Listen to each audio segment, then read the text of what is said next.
தமிழ்நாட்டு மக்களே, ஒரே ஒரு வேண்டுகோள். அண்ணன் எங்கேயாவது வெளியே வந்தார்னா உங்களுக்கு பாசத்தை மனசுக்குள்ளே மட்டும் காட்டுங்க. தயவு செஞ்சு அவர் அருகில் போகணும், அவரை தொடணும், கை கொடுக்கணும், அந்த மாதிரி எதையுமே யோசிக்காதீங்க. அந்த மாதிரி இருக்கும்போது நம்ம இந்த புரட்சியில் வெற்றி அடையவே முடியாது. எந்த நேரத்தில் எந்த குத்தம் சொல்லலாம், என்ன சொல்கிறது, ஏதாவது அவங்க மேலே தவறு திணிக்கலாம் அப்படின்னு எதிர்பார்த்துட்ருக்கிற இந்த எதிர்க்கட்சி கூட்டத்துக்கு நம்ம என்ன சொல்லணும்னா, நம்ம அண்ணன் வந்தால் அவரோட பாதுகாப்பை தான் நம்ம யோசிக்கணும். அதனால் தயவு செஞ்சு நம்மளுடைய நண்பர்களாகட்டும், தோழர்களாகட்டும், கட்சி தோழர்களை எல்லாத்தையுமே தான் சொல்கிறேன். யாரும் கை கொடுக்கணுன்னோ, அவர் உடலை போய் தொடணுன்னோ யாருமே முயற்சிக்காதீங்க.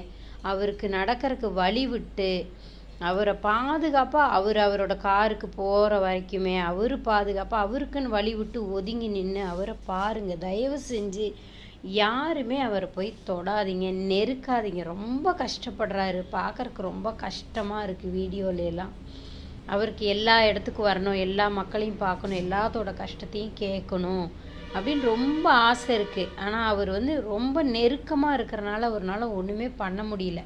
அதனால் கொஞ்சம் நீங்களாம் யோசிங்க. என்னை தவறாக நினைக்காதீங்க. எல்லாத்துக்கும் அட்வைஸ் பண்ணுற வயசு எனக்கு இல்லை. இருந்தாலும் நான் ஒரு ரெக்வஸ்ட்டாக கேட்டுக்கிறேன், ப்ளீஸ்.